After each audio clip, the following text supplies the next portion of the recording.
자, 지난 시간에 다이오드하고 트랜지스터에 대해서 얘기를 했는데요. 시간이 빠듯해가지고 마지막에 제가 NPN형에 대해서 한번 더 설명을 하려고 했는데 못한 부분이 있습니다. 그래서 복습도 할 겸 그 NPN형 트랜지스터로 그 트랜지스터의 그 원리를 한번 복습해 보도록 하겠습니다.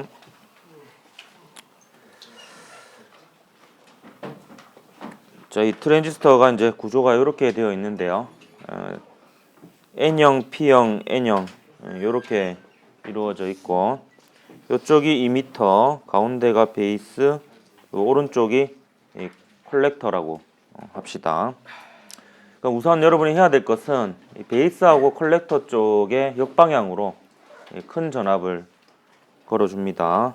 그럼 회로가 역방향으로 걸어야 되니까 P형이 이쪽 마이너스 극, N형이 플러스 극에 연결되도록 이렇게 연결을 해야 되겠지.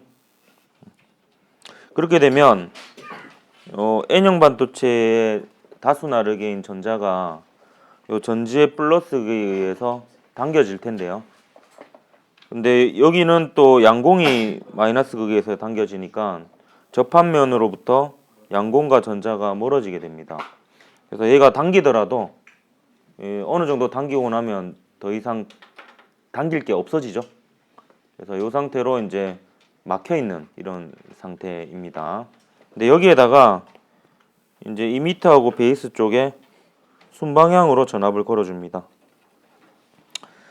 이 순방향으로 연결해야 되니까 N형 쪽이 마이너스 극, 그리고 P형 쪽이 플러스 극이 되도록 이렇게 연결해 줍니다. 그러면 요 전지가 요 N형 반도체의 다수 나르게인 전자를 살짝 밀어주겠죠. 살짝 밀어주면 베이스 쪽하고 컬렉터 쪽으로 에미팅이 됩니다. 에미팅이. 근데 여기 세게 당기고 있는 중이었잖아요. 그래서 살짝 밀어주면 여기서 확 당겨가겠죠. 그래서 이쪽에 확 흐르게 됩니다. 그래서 이 조그만 변화가 큰 변화로 나타나는 이게 이제 그 증폭 작용이죠. 그러니까 이때는 전류의 방향이 다 반대가 되죠. 요 베이스 전류하고 이 컬렉터 전류가 합쳐져서 이미터 전류가 됩니다. 이 PNP형에서는 전류가 이렇게 흘렀잖아요. 근데 여기서 뿌려지는 게 이번에는 전자니까 전류의 방향은 반대가 됩니다. 근데 그 PNP형이랑 똑같다라는 걸 볼 수 있을 겁니다. 여전히 이미터 전류는 베이스 전류하고 컬렉터 전류의 합과 같고요. 그리고 베이스 전류보다는 컬렉터 전류 쪽이 크고요. 요걸 V1, V2라고 하면 V1보다는 V2가 더 커야지 이게 작동이 잘 됩니다. 여기서 입력 신호는 뭐가 됩니까? V1이나 요 베이스 전류 요게 입력 신호가 되고요. 요거의 조그만 변화가 요 컬렉터 전류의 큰 변화로 나타나죠.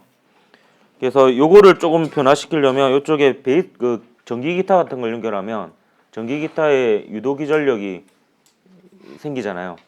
그래서 유도기 전력이 일정한 유도기 전력이 생기는 게 아니라 변화하는 유도기 전력이 생기게 됩니다.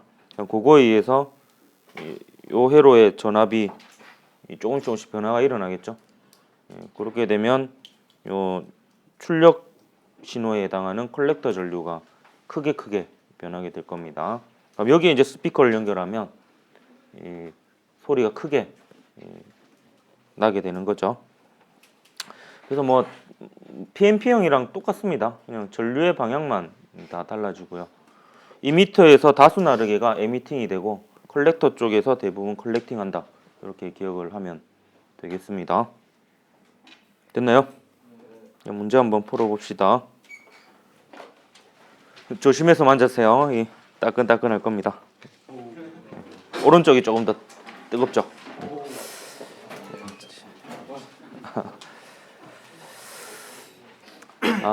벌써 자는 놈들 뭐야? 섣부른데?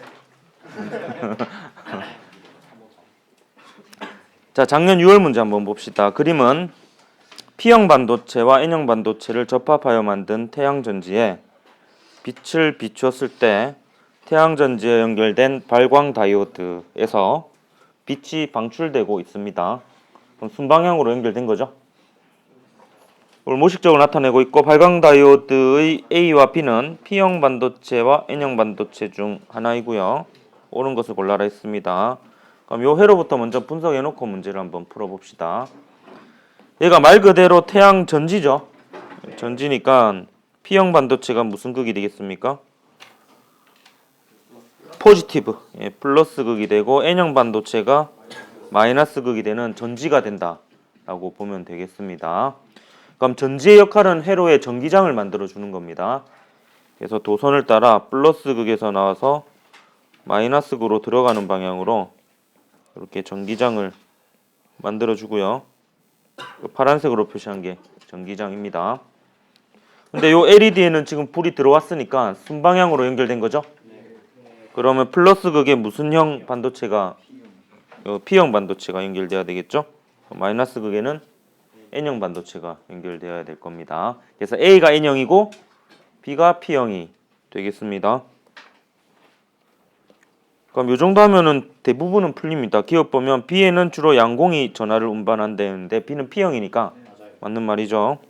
근데 이건 보면 태양전지의 Pn 접합면에 생성된 양공은 P형 반도체 쪽으로 이동한다 라고 되어 있는데요. 전기장 방향을 한번 보십시오. 전기장이 폐곡선을 이루면서 이렇게 만들어지는데요.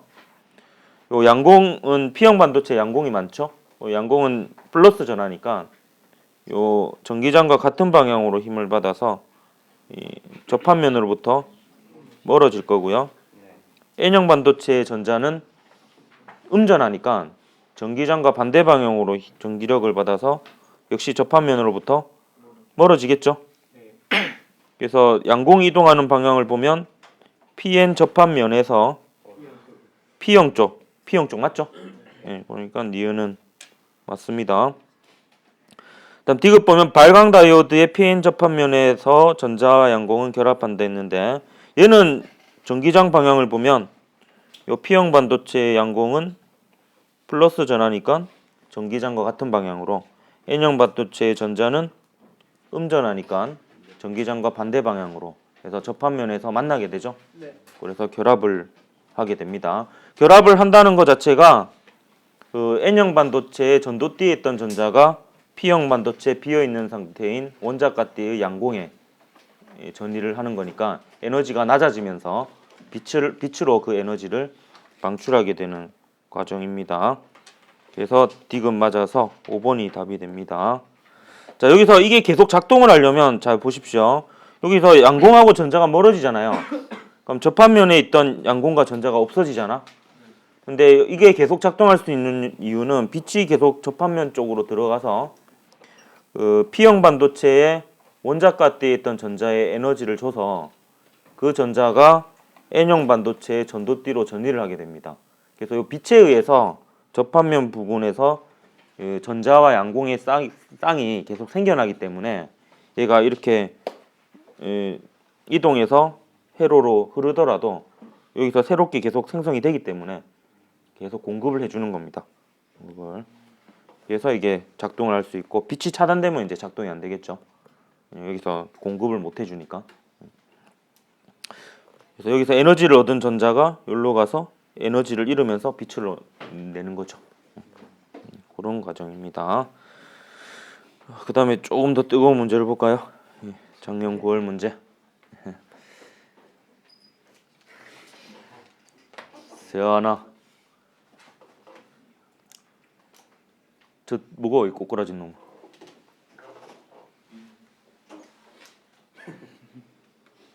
허리를 펴라. 물어보면 아마 잠은 안 잤을 거야. 엎드려 있었을 뿐. 그래, 너. 멀쩡하구만. 자, 그림과 같이 불순물을 첨가한 반도체 XYZ를 접합하여 만든 트랜지스터가 전기 신호를 증폭하고 있습니다. 회로에는 화살표 방향으로 전류가 흐르고요. 그럼 이걸로부터 X, Y, Z가 각각 어떤 형인지를 알 수 있는데, 그죠? 여기 컬렉터 쪽이니까 컬렉터 쪽이 역방향이겠죠. 그래서 컬렉터 쪽에 보니까 여기가 마이너스 극이네요. 이게 역방향이 되려면 이쪽이 무슨 형이 돼야 됩니까? 예, P형이 돼야 됩니다.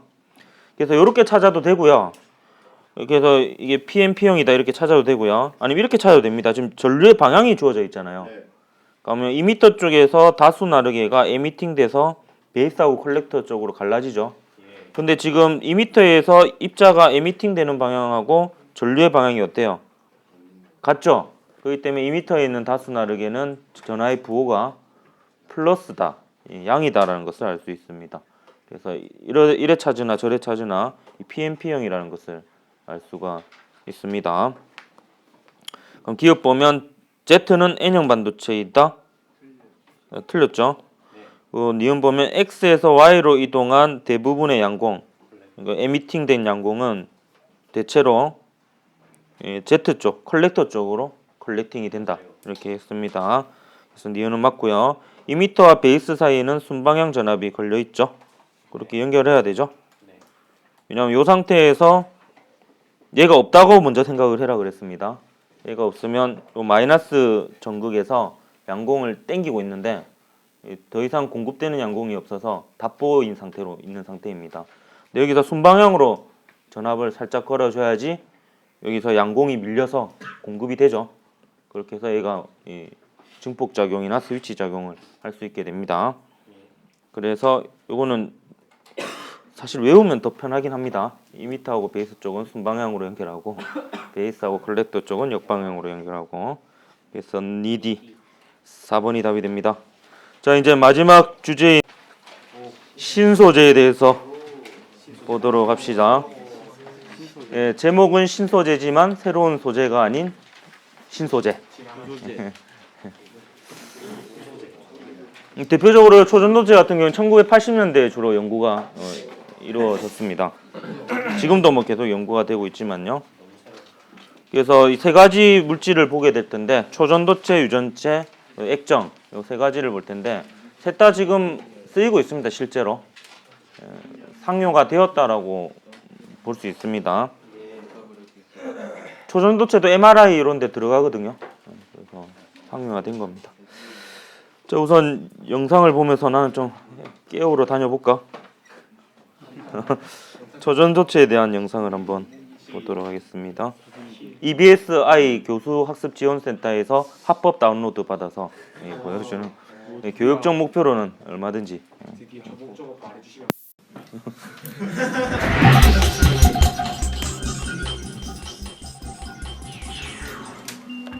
1908년 네덜란드의 물리학자 오네스는 기체 하염을 압축하여 액체 헬륨으로 만드는 데 성공한다. 이는 매우 획기적인 발견이었는데 이론상으로만 생각하던 절대 영도에 가까운 온도를 실제 실험에서 달성할 수 있었기 때문이다.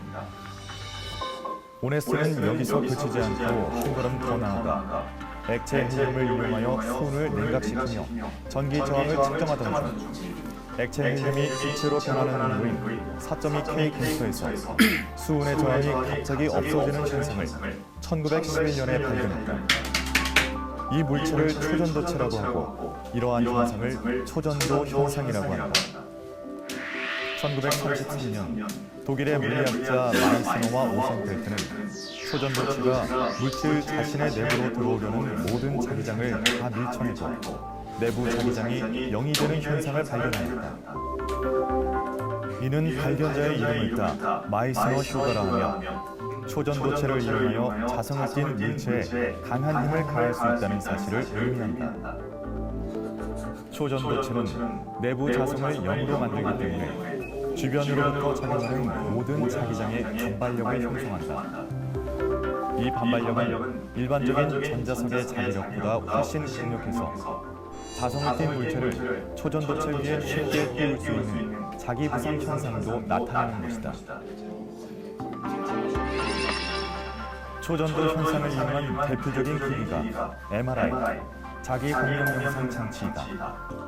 MRI는 우리 몸의 대부분이 물이라는 사실을 착안하여 자기장의 변화를 이용하여 방사선 노출이나 절개 없이도 몸의 내부 상태를 파악할 수 있게 해주는 장치다.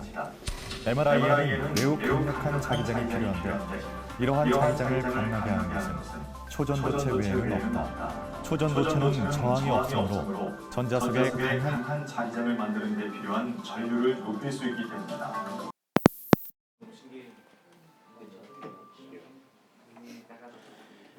자, 초전도체 뭐 설명 다음 같으니까 넘어갈까 얘는.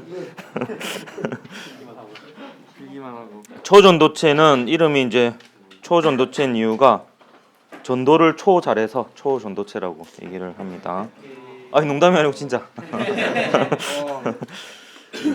초사이어닌 뭐 이런 거 있잖아. 알더라고 드래곤볼. 자, 인계 온도라는 게 있는데 요게 그 상전이가 나타나는 온도인데요. 상전이는 여러분이 많이 관찰합니다. 그 물 같은 경우에 그 100도씨가 되면 끓죠. 그래서 액체 상태에서 기체 상태로 바뀌고, 그다음에 0도씨에서는 액체 상태에서 고체 상태로 바뀌죠. 그래서 갑자기 그 상태가 바뀌면서 물질의 성질이 다 달라집니다. 비열도 달라지고 전기 전도성도 달라지고 뭐 다 달라져요. 밀도도 달라지고. 그래서 이게 되게 신기한 현상이에요. 분자는 똑같은데 마치 다른 물질처럼 바뀝니다. 그래서 이렇게 갑자기 모든 성질이 갑자기 확 바뀌는 것을 상전이라 그러는데, 이 초전도체도 인계온도 이하가 되면 갑자기 모든 성질이 확 돌변하듯이 바뀌게 됩니다. 이게 되게 신기한 현상이에요. 이게 되게 어려운 현상이기도 하고요. 그렇기 때문에 쉽게 가르치죠. 원래 되게 어려운 게 되게 쉬워요. 문제로는. 그래서 이것도 별로 여러분이 어렵게 느끼지 않는 부분인데 실제로는 이 과정이 되게 어려운 내용입니다. 여러분 어느 정도 배우냐면 인계 온도 이하가 되면 초전도체가 특정한 성질을 띠게 되는데 두 가지 성질을 띠게 됩니다. 하나는 저항이 0이 되고요. 또 하나는 내부 자기장이 0이 됩니다. 내부 자기장이 0이 되는 것은 조금 이따 설명하고요. 일단 저항이 0이 되는 것부터 설명을 하면, 저항이 0이 되면요, 한 번 전류가 흐르면 계속 전류가 흐르게 만들 수 있습니다. 그러면 강력한 전류를 만들 수 있겠죠? 그러면 이 I는 전류를 뜻합니다. 그럼 강력한 전류 주위에는 뭐가 생기겠습니까? 예, 강력한 자기장이 생깁니다.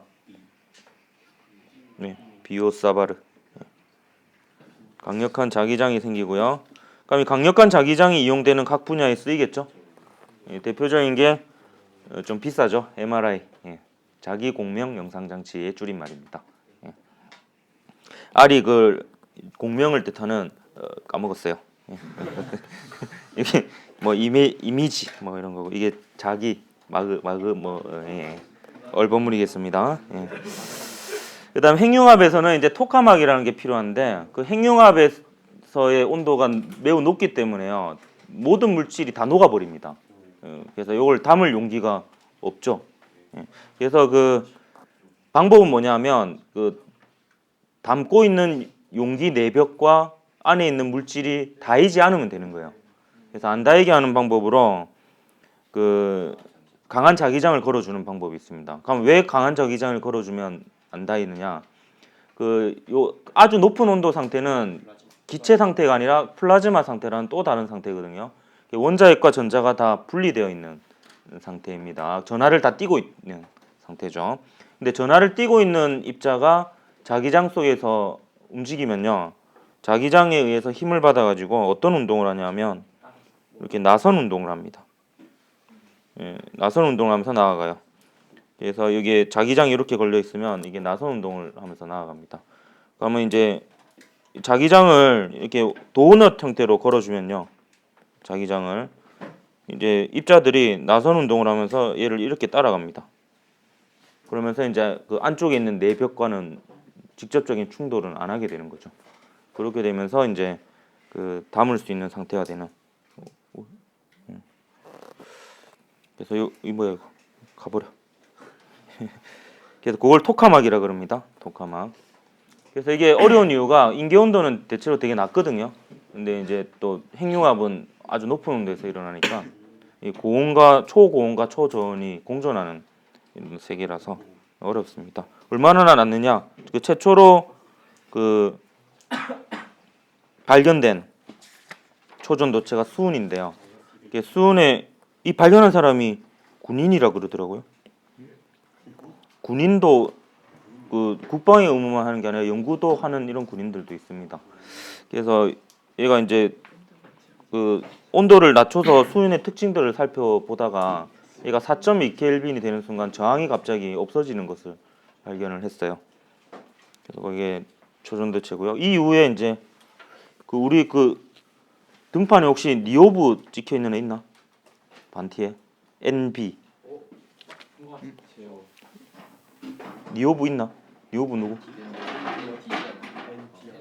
ND는 네오디듐 아이가? 예.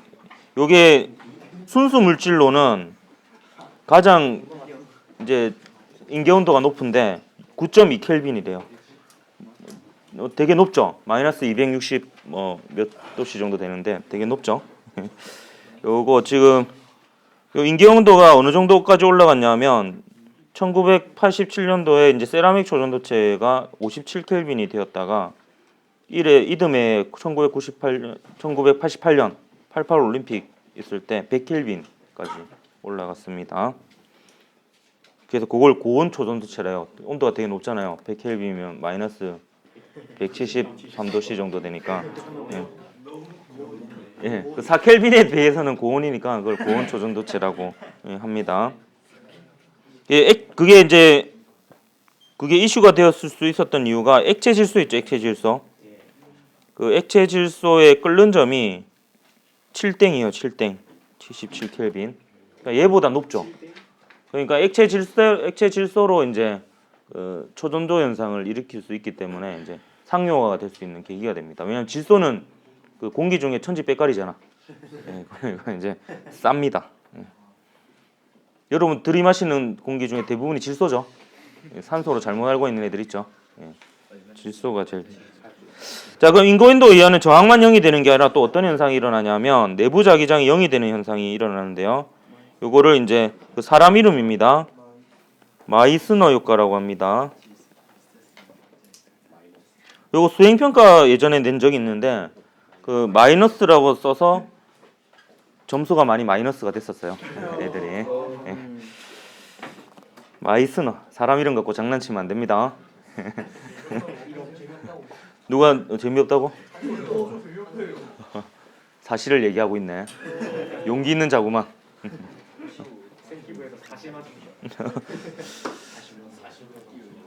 자, 이거는 자기부상 열차에 쓰이는데요. 이게 어떤 현상이냐면 이런 겁니다. 초전도 현상은 되게 신기한 건데요. 원래 전자기 유도라는 것은 자기장이 변화해야지 유도 전류가 생기잖아. 근데 초전도체는요, 그냥 일정한 자기장이 있는 공간에 놓기만 해도 인계온도 이하면은 초전류라는 게 흐르게 됩니다. 초전류가 이런 식으로 흘러요. 초전류가. 그럼 초전류가 이런 식으로 흐르면 안 되겠네. 이런 식으로. 그러면 이 초전류가 만드는 자기장이 외부 자기장과 반대 방향이 되면서 그 두 개를 합치면은 초전도체 내부는 자기장이 0이 되게끔 그렇게 만들어 줍니다. 그러면 그 내부에는 자기장이 0이 되는데 외부는 어떤 형태가 되냐면 그 외부 자기장하고 초전류가 만드는 자기장이 합쳐져서 자기장이 초전도체를 감싸는 이런 형태가 됩니다. 그럼 이 자기장이 있는 공간에서 초전류가 흐르는 상황이니까 자기력을 받아서 얘가 뜨게 됩니다. 그래서 초전도체를 이제 그 뭐 반자성으로 분류하기도 합니다. 그래서 이 자기부상열차 이용하는데 그래서 우리 얼마 전에 인천공항에서 이제 나오는 열차 중에 자기부상열차가 개통이 되었거든요. 알고 있습니까? 그래서 제가 이 수업하면서 이 초전도체를 이용한 예라 하면서 그걸 설명했는데 나중에 정정해야 됐습니다. 알고 보니까 그 자기부상열차는 초전도체를 이용한 건 아니고 그냥 전자석을 이용해서 띄우는 방식이고요. 실제로 지금 자기부상열차가 전자석을 이용해서 그냥 띄우는 방식도 있고요. 실제로 초전도체를 이용해서 띄우는 방식도 있는데 우리나라에서 개통한 자기부상열차는 초전도체를 이용한 것은 아니라고 합니다. 초전도체는 이 정도로 하고 유전체로 넘어가 봅시다. 예. 이 많이 넘어갔네요.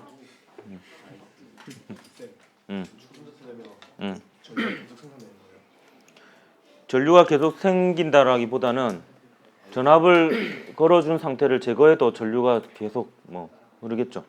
예. 근데 전류가 계속 흐른다라고 에너지가 계속 생기는 건 아니죠. 여기 이제 에너지가 유지되는 거지. 그러니까 뭐 무한 동력 뭐 이런 거하고는 관계가 없습니다. 왜? 이 긁어치네.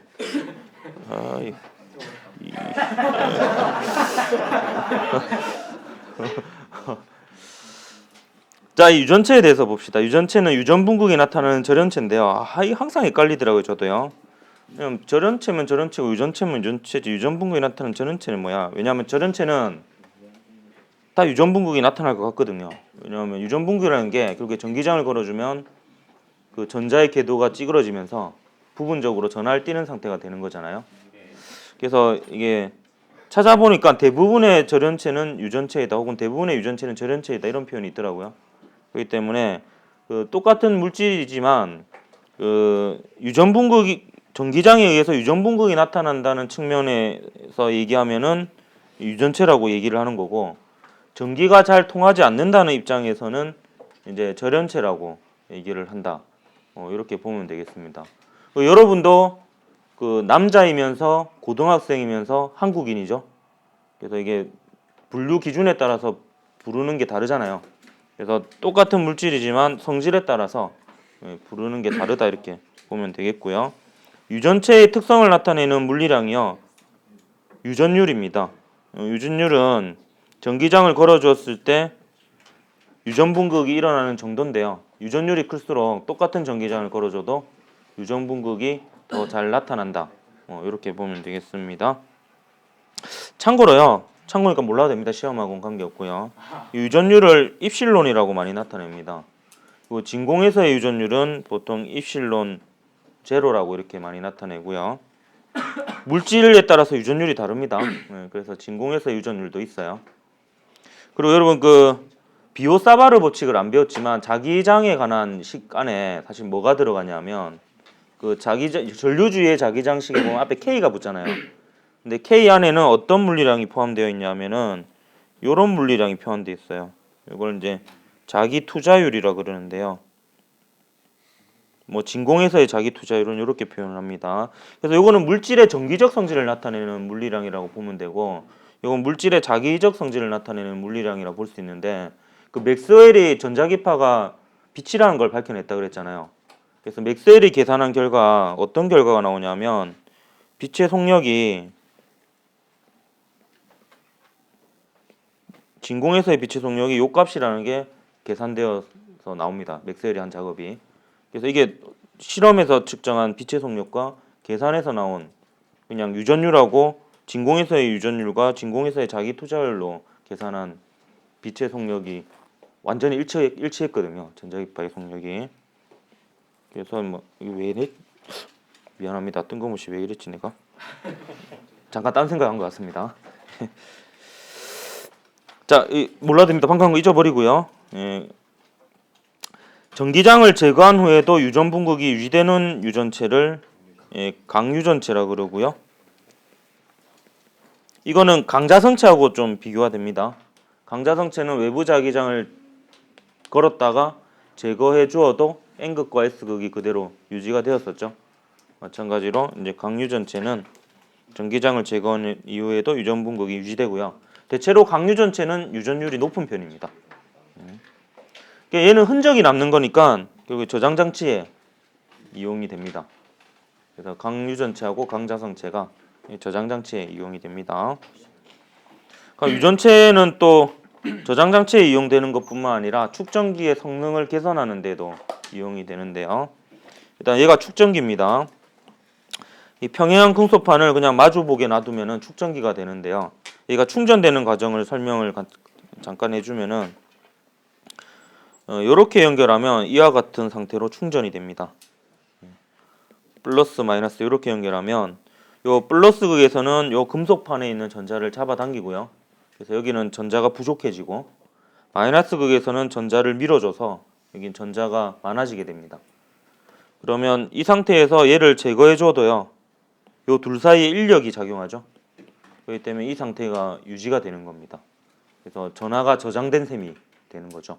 그래서 전기를 축적한다라고 해서 이 축전기라고 얘기를 하는 겁니다. 근데 이렇게 전하를 저장할 때요, 참고로 얘가 플러스 5쿨롱이고 얘가 마이너스 5쿨롱이면 5쿨롱의 전하가 저장됐다라고 이렇게 얘기를 합니다. 이때 유전체를 넣으면 이 성능이 개선이 되는데요. 왜 개선이 되냐면 유전체가 전기장에 의해서 유전 분극이 일어나죠. 얘가 만드는 전기장은 플러스 전하에서 마이너스 전하로 가는 방향이니까 이렇게 전기장이 생기고요. 그럼 전자는 음전하니까 전기장과 반대 방향으로 힘을 받아서 이렇게 분극이 되게 됩니다. 그럼 여기서 보면 이것도 일종의 과장된 그림인데요. 실제로는 요 사이들이 엄청 가깝고 엄청나게 많은 분자들이 있습니다. 그럼 여기서 이제 요 녀석들이 짝이 지어지죠. 이렇게 해서 0이 되고요. 그다음에 이렇게 해서 0이 되고요. 이게 아보가드로 수 단위로 이 수없이 많은 원자들이 짝을 지어가지고 이 중간은 다 중성이 됩니다. 근데 유전 분극된 상태니까 요 왼쪽 끝에는 마이너스가 남죠. 요 오른쪽 끝에는 플러스가 남잖아요. 그럼 보면요, 요 사이에 작용하는 인력뿐만 아니라 요 사이에 작용하는 인력이 추가가 됩니다. 요 사이에 작용하는 인력도 추가가 되고요. 그렇기 때문에 아까보다는 이 전하를 붙들고 있는 힘이 더 커지게 되는 거죠. 그렇기 때문에 전하가 좀 더 잘 저장이 될 수가 있습니다. 유전율이 큰 물질을 집어넣을수록 요 성질은 더 커지게 되고요. 그럼 요게 이제 결국에 똑같은 상황에서 전하가 잘 저장되는 정도가 축전기의 전기 용량이 되거든요. 그래서 유전율을 집어넣어주면 전기 용량이 커지고 저장할 수 있는 전하량이 더 많아지게 됩니다. 자, 유전체는 이 정도로 하고 마치고요. 이제 액정 표시 장치를 한번 보도록 합시다. 그 LCD 같은 경우에는 이미 상용화 되어 있고요. TV 같은 경우에는 이제 LCD에서 LED로 넘어온 지 한참 됐죠. 네, 근데 아직까지 LCD는 많이 쓰입니다. 대표적인 게 그 노트북 디스플레이는 LCD를 아직 많이 씁니다. 네. 그 액정 표시 장치의 주 특징이 이제 저전력이죠. 네, 싸고 그래서 아직 많이 쓰입니다. 휴대용 전자기기에는. 액정이라고 하는 것은 액체와 결정을 합친 말이다 이렇게 보면 되겠고요. 영어로는 리퀴드 크리스탈입니다. 그래서 LC가 되는 거죠. 이 D는 디스플레이니까 LCD 하면은 액정 디스플레이, 액정 표시 장치가 되는 겁니다. 그래서 액체의 성질과 결정의 성질을 모두 가지고 있다 이렇게 보면 되겠고요.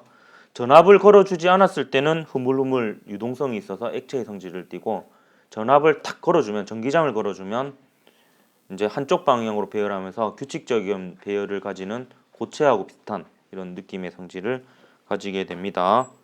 자, 액정 표시 장치는 이렇게 되어 있습니다. 지금 제가 화면으로 그린 요 단위 하나가 그 LCD 디스플레이의 점 하나라고 보면 되겠습니다. 이걸 픽셀이라고 그러나요? 그래서 이 픽셀 하나라고 보면 되고 이게 크게 그렸지만 사실 되게 작은 걸 확대해서 그림을 그린 거고요. 그다음에 그 두 평광판이 나오는데요. 이 평광에 대해서 또 설명해야 돼요. 의외로 설명할 게 많네. 평광에 대해서 합니까? 평광을 좀 먼저 설명해야 되겠는데, 이런 빛이라는 게 전기장과 자기장의 진동이 끊임없이 퍼져나가는 건데, 이 중에서 전기장하고 자기장 중에서는 전기장의 에너지가 훨씬 더 큽니다. 그래서 빛의 진동 방향이라고 하는 것은 보통 전기장의 진동 방향을 얘기하고요. 일반적인 빛은요, 그냥 보통 전기장의 진동 방향이 다양합니다. 이게 이제 뭐 지면을 뚫고 나오는 방향의 전자기파라고 보면요. 요렇게 진동하는 전기장도 있고 그 빛단에는 요렇게 진동하는 빛도 있고 요렇게 진동하는 빛도 있습니다. 근데 여기에 이제 평광판을 놓으면요. 평광축이 이제 요 축이라고 합시다. 자, 평광축의 뜻은 이제 요 평광축과 나란한 방향 전기장 성분은 통과시키고 평광축의 수직인 방향 전기장 성분은 차단시키는 역할을 합니다. 그럼 얘는 완전 차단되겠죠. 얘는 어떻게 되겠어요? 다 통과합니다. 그럼 얘는 어떻게 되느냐? 얘는 이렇게 분해를 해줍니다. 이렇게 수평 방향 성분하고 수직 방향 성분하고 분해를 해줘서 이 수직 방향 성분만큼은 차단이 되고 수평 방향 성분만큼은 통과를 하게 됩니다. 그럼 이 평광판을 통과한 빛은 어떻게 되겠어요? 이렇게 진동하는 전기장 성분만 남게 되겠죠.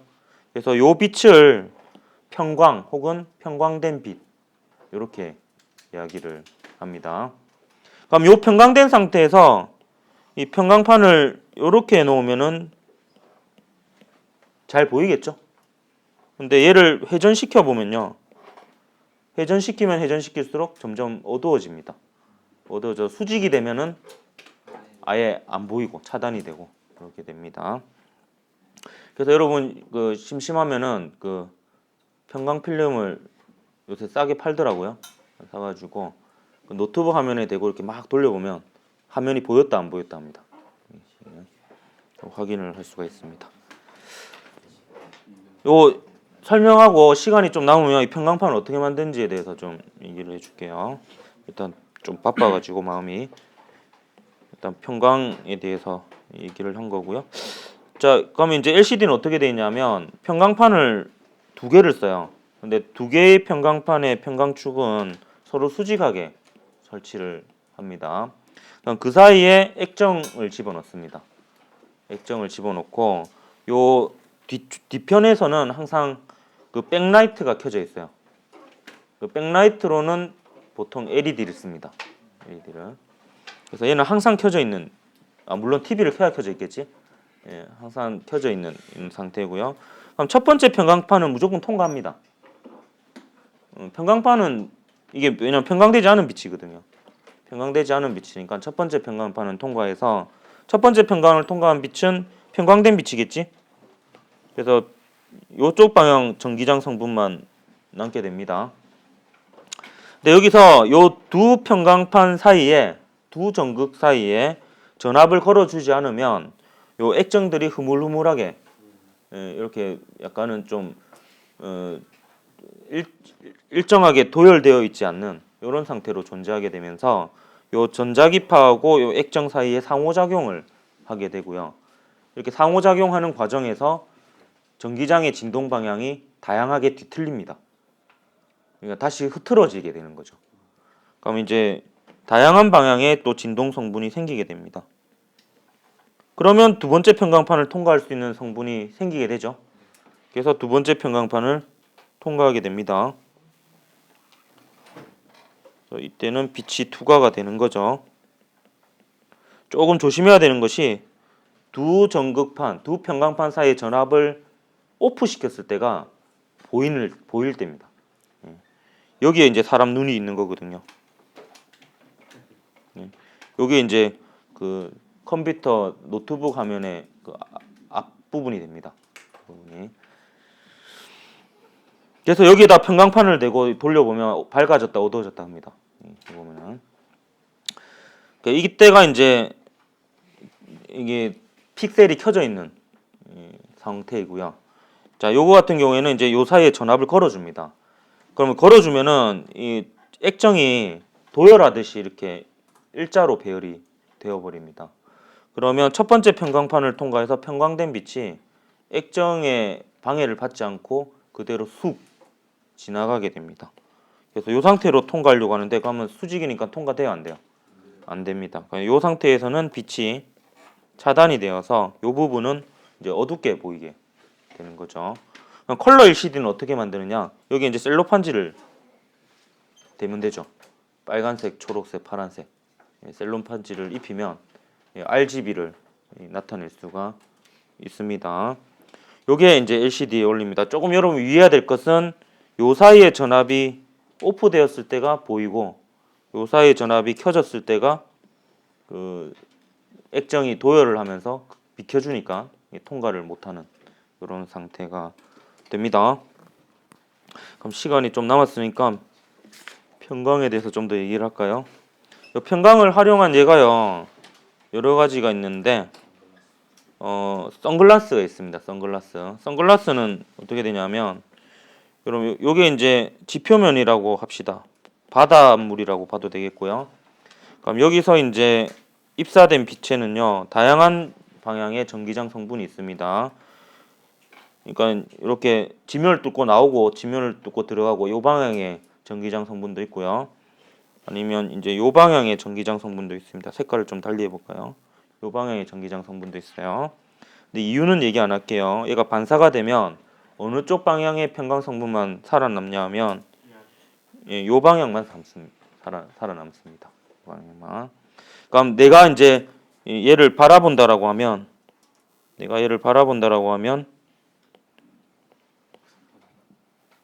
요 방향의 성분만 보이겠죠. 요 방향의 성분만. 그럼 선글라스는 어떻게 만들면 되느냐? 요렇게 만들면 됩니다. 편광 선글라스를. 그러면 이 각종 반사된 빛이 안 보입니다.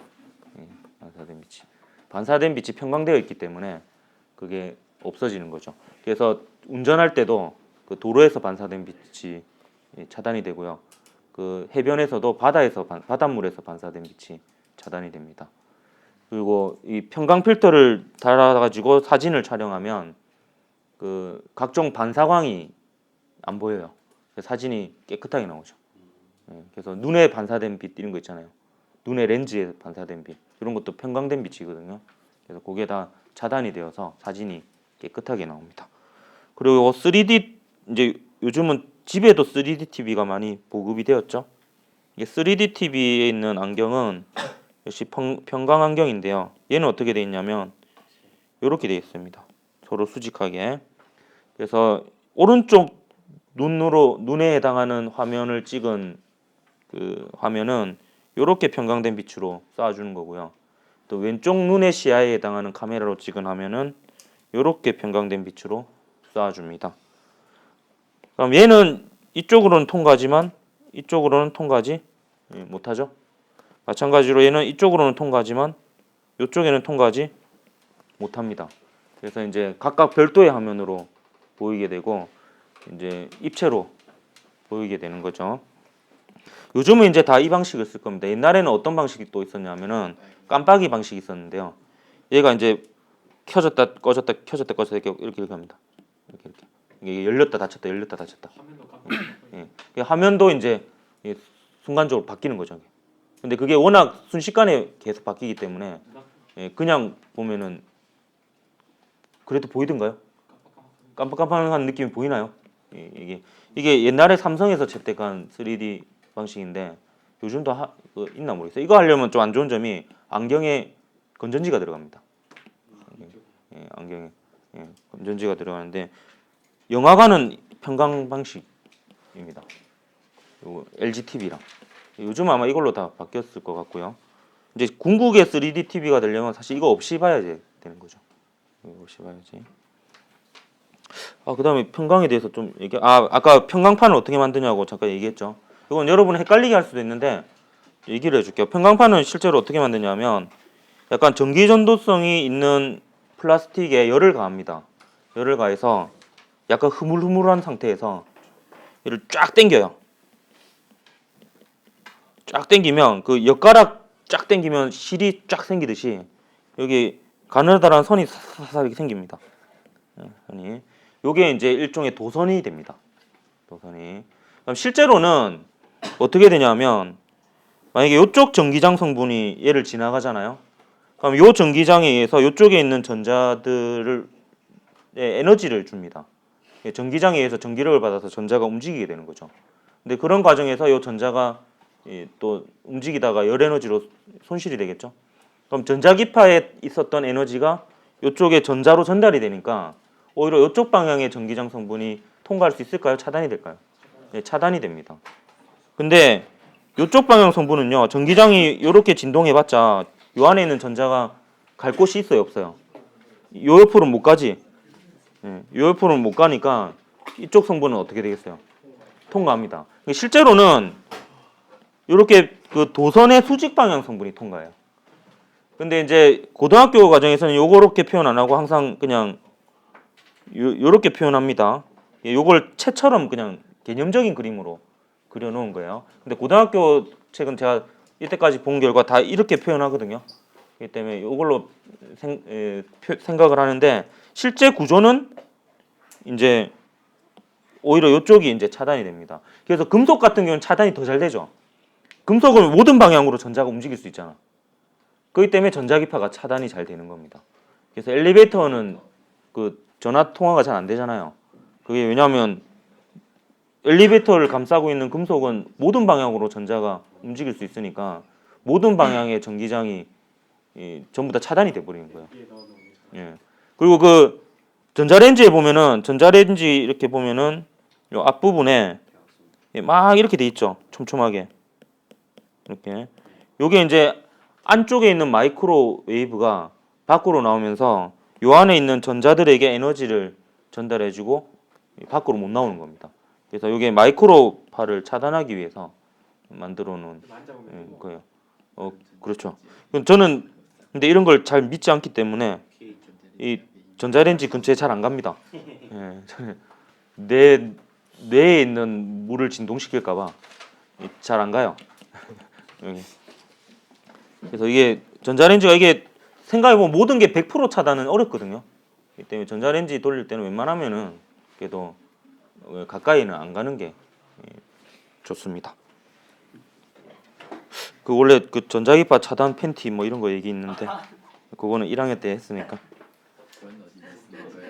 아, 그건 저의 아이디어인데요. 이게 고구마랑 감자가 있죠. 그래 그거 안 할게요. 못 들었어. 이제 시간이 다 돼가지고. 이거 뭐 옛날에 했던 건데. 여러분 그 장갑 보면은 요새 그 터치되는 장갑 있죠. 그게 뭘 이용하냐면 전기 전도성이 있는 실로 만드는 거거든요. 그럼 그걸로 이제 팬티를 만들죠. 팬티를 이렇게 막 만들면은 이게 이제 전자파가 차단이 될 거 아니야. 그러면 이제 요새 전자파의 공해가 워낙 심하니까 그래서 선전하는 방법으로는 이제 그 여러분의 그는 소중하니까 하면서 이제 전자파 차단 이 팬티에다가 그 감자하고 뭐 이렇게 고구마 같은 거를 이렇게 소세지 뭐 이런 거를 넣어가지고 전자레인지 한번 돌려보고 그 다음에 그냥 돌려보고 해보면 이 그냥 돌린 건 뜨끈뜨끈하고 막 그럴 거 아니야. 막 터져 있고 이렇게 있지만 여기 안에 이제 넣고 이렇게 한 거는 이제 얘가 그 전자파를 차단해 줘 가지고 이게 뭐 괜찮겠지. 그래서 제가 선전 방법까지 알려줬잖아. 요거 예전부터 얘기했는데 아직 그 한 5년 전 졸업생도 알고 있거든. 서둘러야 된다. 마음이 급해지지. 제목은 제가 미리 지어줬어요. 오케이 팬티라고. 오케이. 결국 해버렸네. 자, 오늘 여기까지 합시다.